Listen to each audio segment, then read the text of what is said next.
Good Maven morning. Happy Wednesday. Sorry for the delay. Geez, there have been like a lot of like little technical difficulties and my description never posted early. So here we are on a Wednesday talking about continuing to go when things don't really feel good. So this is actually perfect. This is perfect. Um, I love an oddly aligned moment. So if you don't know me, hey girl, hey, I'm Olivia Denton Thomas, the brand counselor, helping you go from hustling to wholeness with brand strategy. And I'm excited to be here because this topic is all the topics are pretty personal to me, but this topic is something that I think it's interesting, right? Because we do talk about brand strategy. Well, I talk about brand strategy from a perspective of coming to a place of wholeness and actually being aligned, right? Like the work you're doing, aligning with the person that you are, using your foundations as a founder to move the personality and ideas and the future of the brand, right? The business. Um, because you kind of become the brand in a way. I know a lot of people don't like to say it that way, but your personality does seep into the thing. Your inspiration does seep into the thing. And it's okay. It is perfectly fine for that to happen, but intentionally. So I think we get to a point of alignment, but I've been thinking about persistence. So in the beginning of my business, I was extremely persistent. I was going to get the sale. Like you weren't going to stop me from getting the sale at all. And for a lot of reasons, that's just how I was. Like chaos internally led to this idea that like sales and hustling felt normal. So going after something and kind of like moving through the harshness of trying to sell or get someone's attention, like it was fun. It was normal. Um, but after a point of creating alignment, I kind of lost that. Like I kind of lost it. Like I was good at really creating those connections. I was good at the hustle. Um, but it didn't always actually amount to anything the way that I really wanted it to, because I would get in there, get the contract, get the relationship, but I wouldn't fully know how to show up in it because all I really understood at that time was like how to mirror and not necessarily like how to be myself. So that actually led to a lot of like flakiness, right? So at the time, projects dropped. Things didn't really come to fruition in the ways that I really wanted them to, or they just didn't come to fruition. Relationships melted because I couldn't get out of my own way to show up. Like it just didn't work. And the fear like won in those moments. So it seemed like I was fearless, right? It seemed like I was showing up and really showing out because like I was persistent. But in reality, I lacked consistency and authenticity. So I kind of put those two things together because when you're authentic, you can be consistent in your message and your message can be fully aligned. So eventually I got to a point where I realized like I wanted to know myself. I wanted to understand what was going on um, with me, who I was, because I had a couple breakdowns. Like obviously I wanted to like go into business like better. I wanted to actually enjoy the work that I was doing because I did enjoy the work that I was doing. I just wasn't getting the results that I really wanted from it. So I had to learn how to be me and align the me work with the work, which is where this idea of grit, grace, and gratitude came from because I have this um, idea that it takes a lot to actually engage the self and engage the business. So grit, because you have to hold on in the process. Grace, because it's not an easy process. You need forgiveness for yourself. And gratitude, because it's a beautiful process. It's just, kind of painful. So eventually I did know me. Eventually I was very clear on who I was and what mattered and what I wanted. Um, and I did start showing up like with consistency. The message was the same. The message was aligned. The message was to the right people from the right person. And it was good. It was going out. Um, but there was still kind of a lack of follow through. So I always talk about going from hustling to wholeness. I think people mistake that to mean that things will just come to you immediately and automatically because you are yourself. And there is truth to that. Things will come to you because you're authentic. You will attract things for sure, but you still have to engage it and like close, right? That's really the thing I've been thinking about a lot lately. So let's just chat. So authenticity will get you seen. Um, People are going to see you, people are going to connect with you. They're really going to like what it is that you're doing and saying because it sounds like you, it sounds unique, and it sounds different from anything else they've ever experienced before, which is fantastic. And being consistent in that way, it does build trust, which is huge. So people are understanding that you are the person that you say you are, because being real is absolutely necessary. And it makes people understand, right? So we often say like know, like, and trust. So when you are the same everywhere on all of your channels and all of your messaging, you begin to build that know, like, and trust, which is fantastic. But like it's not enough because they can know you, but they can't necessarily rely on you because now you have to kind of like go into the other thing that you're doing. You are known, you are liked, you are trusted, but you actually have to bring people in, invite people into what you're doing, what you're selling, and you have to continue to follow through with and for them. So at the time, I talked to you about the beginning of the work that I was doing, and it was hustle because there was persistence, but there was no clarity on what I wanted or who I was or what actually mattered.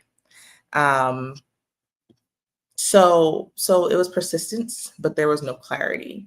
And persistence with clarity actually creates like converting and staying power, right? I was looking for approval. I was looking for something that I felt like I didn't really have.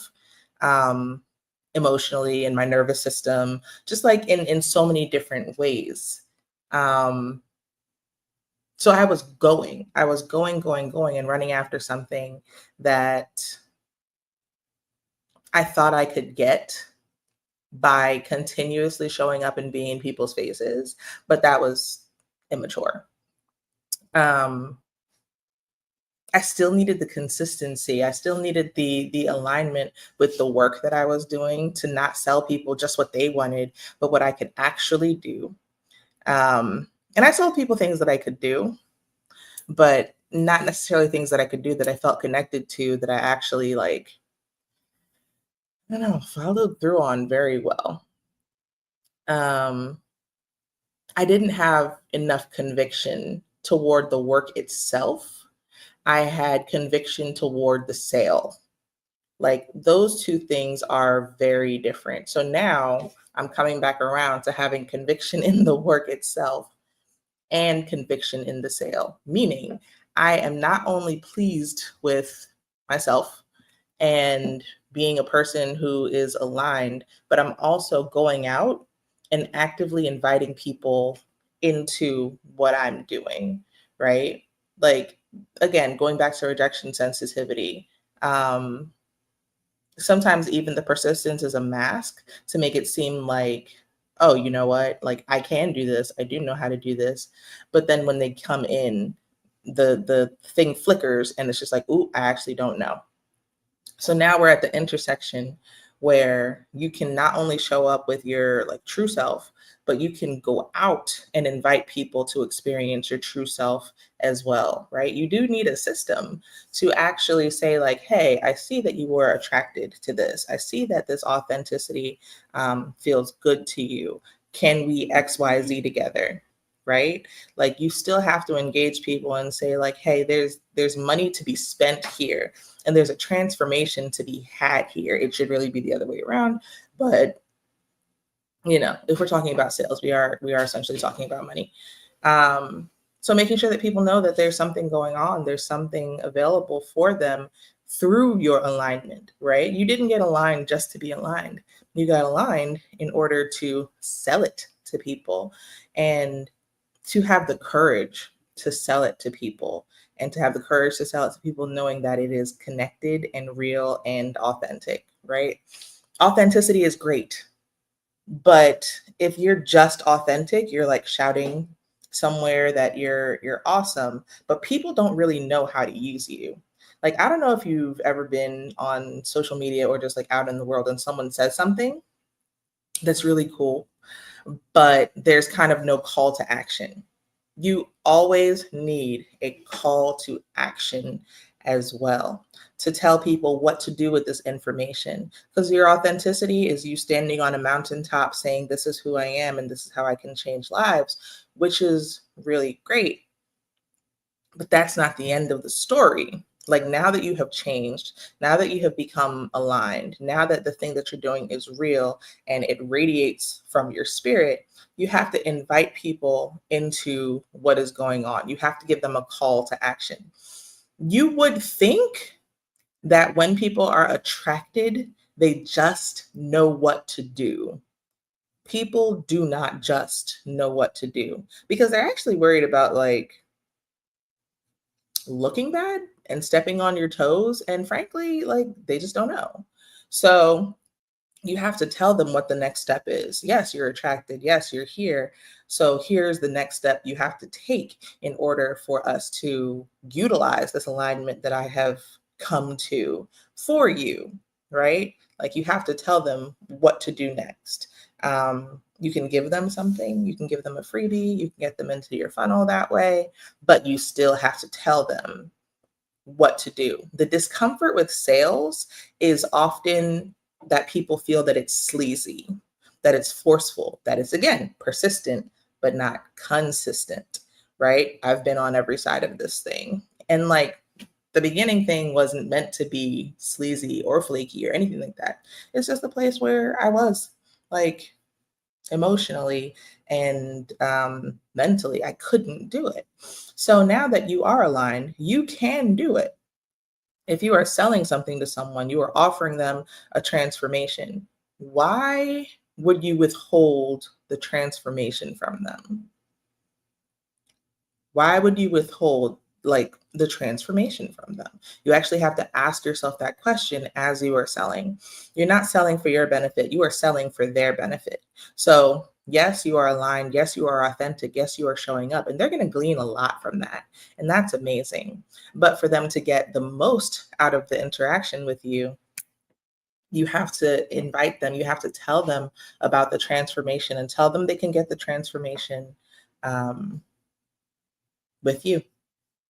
So, as a business owner, you're actually an athlete, right? A lot of the time, we don't want to show up in the ways that are going to move the needle because it doesn't always feel good. Um, it just doesn't. It's kind of triggering, like, or you're tired, or you don't really know what you need to talk about, or whatever. And I'll be honest with you, right now, I am a little bit, I wouldn't say off the cuff. I'm tired because we just did a pretty like intense run for the last couple of weeks, and then it culminated to like college orientation for my son. So there's a lot of things that are constantly going on. Um, and my tiredness doesn't actually stop my alignment. I'm still aligned, but Now I have to continue with my training, continue showing up so that I can compete properly, right? Like you still show up and you learn how to like flex those muscles and like actually move so there's no atrophy. Like a lot of the time, the thing that happens is atrophy. You have the alignment, you have the authenticity, but you haven't actually, thank you, but you haven't actually continue to tear the muscles, right? I don't know if you lift weights or, whatever, but the thing that makes the muscle bigger is actually tearing the muscle. Like that's uncomfortable. The thing that makes you continue to grow is actually a little bit of discomfort in the movement that you are taking, right? Like it's not just that it's going to feel good all the time. And maybe I haven't been clear about that, right? Maybe I've talked about like going from hustling to wholeness so much that it sounds like it's going to be a comfortable, easy ride. But no, it's not. Like there's still work to be done. There's still ways that you have to show up that are that give you freedom, but not flexibility.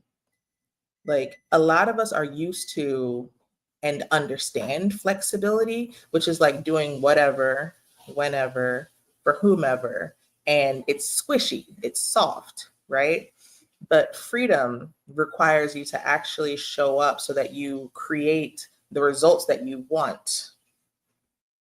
So you have the time, the energy, the ability to live out your mission and the partnerships that you really want. Like all of those things require not only alignment, but showing up, right? And if you don't show up, how do you expect your clients to take in the transformation that is going to get you paid, right? That creates the freedom, right? So you want freedom, you don't want flexibility. So you have to think about what that looks like. You have to think about what training like a business athlete actually looks like.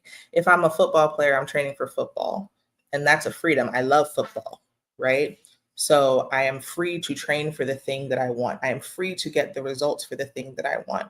Flexibility would be saying, hey, I can play any sport, right? I'm obviously a football player, but let me go play lacrosse, which is actually kind of similar. So let me go play like, I don't know, mahjong. I saw mahjong on something the other day, so it's in my mind, right? And that's this flexibility. That's kind of being where people need you versus having focused energy toward a result that you really want. When you're getting the results that you really want, that's freedom, and that's what you really want. So you have to train and move to that end. I am getting better at training and moving to that end, not just for the eyes or desires of like other people, but for the results that I want, for the freedom that I want for my business, and my life, right? Like these are the things that we want. So you still have to train for delivery. Um, yeah, you don't have to be available to everything. You have to be available to the right things for what you're trying to grow. And then lastly, like the real branding starts after you find your voice.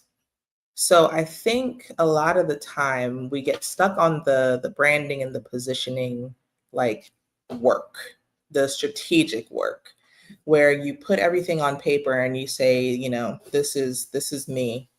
My brain went to a Disney song, Lord, where you put the things on the paper and you like declare like this is actually me and this is who I am. But the real brand work happens afterward when you have to put it in front of people and you have to prove and pivot, right? Like, is this really what's real? Do I have to make any changes for other people to palate and actually receive it? Can they understand it enough to buy it, right? Like, I think that part gets weird for a lot of us who have come out of places where we have been hustlers because it feels familiar. It feels like the hustle. It feels like being like subjugated to this idea of showing up and looking like something for someone else. but you're not doing it just to build someone else up. You're doing it again to build you up, your business, the thing that you actually want. So we kind of have to remove this idea that like hard work equals working for somebody else and like not doing what we want to do or doing what we need to do. That hard work can actually be the thing that you want to and need to do in order to create the life that you want. Branding is just the beginning. After you find your voice, it's just the beginning. There's still work to be done to not validate the process necessarily, but just continue to grow it, right? You're still going to be learning. Even after the stuff is on paper, you're still going to be figuring out what's real and what's not, and what you want to keep and what you want to get rid of, right? So I would still kind of jump in there and test it. Sales, it's actually testing the product. Sales is actually testing whether or not the thing works. And you can iterate. Just because somebody says no, because someone will say no, right? And you can't be afraid of the no. Just because someone will say no doesn't mean you actually have a bad product. It just means that maybe you didn't communicate in a way that they understand. If they're your dream client as well, right? If they are the aligned client, that's another thing. You have to know who your people are, which is a part of the branding process too. Like you really have to know who you want to sell to, because everyone's no doesn't carry the same weight. A no from a person that you don't want to work with is not serious. Like, that's fine. That's okay. That actually might be a gift. Like a no from a person that you do want to work with is an opportunity for education. You can ask them, hey, why did you say no? What was missing? What did you not understand? What did you need? What's not really coming through, right? And we love that education. We have to be open to it. Like there's no punishment for not learning. There's no, that's not what I'm saying. There's no punishment for not knowing. There's probably more so punishment for not learning, right? Like maybe growing up, we were so sad by the bad grades, saddened by the potential of bad grades that it felt like there was punishment for not knowing. But the punishment is really for not learning. Like none of this is osmosis. You're not just gonna like melt information and like goodness into your brain because you showed up one day. Like you have to actually try it and be brave enough to keep trying it and be brave enough to ask what went wrong, right? You're not always right. You have to be brave enough to ask what went wrong and then make adjustments as well. So I hope that this is helpful.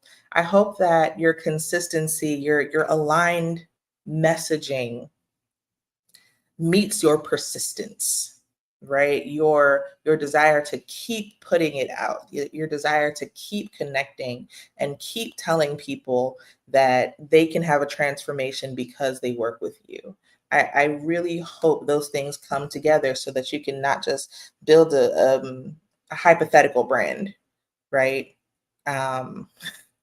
But like something that's more theoretical. It's tested, there is understanding of what it is, but then you continue to test it. The thing about a theory is even if it's proven, it's still tested over and over again because things are always changing, systems are always changing, and you need to figure out how that theory still plays out in these new kinds of systems and how to make it fit or how to not make it fit. Sometimes you have to pivot. So I hope this was helpful. I hope you have a good Maven morning. And if you want to work with me to stop being a flustered hustler and start being a whole founder, I will drop my details in the comment section. Let's have a brand breakthrough session. It is complimentary, woot woot, where we can talk about how your brand can really just like elevate. All right, friends, have a great day. Stay intentional and keep flourishing. Okay.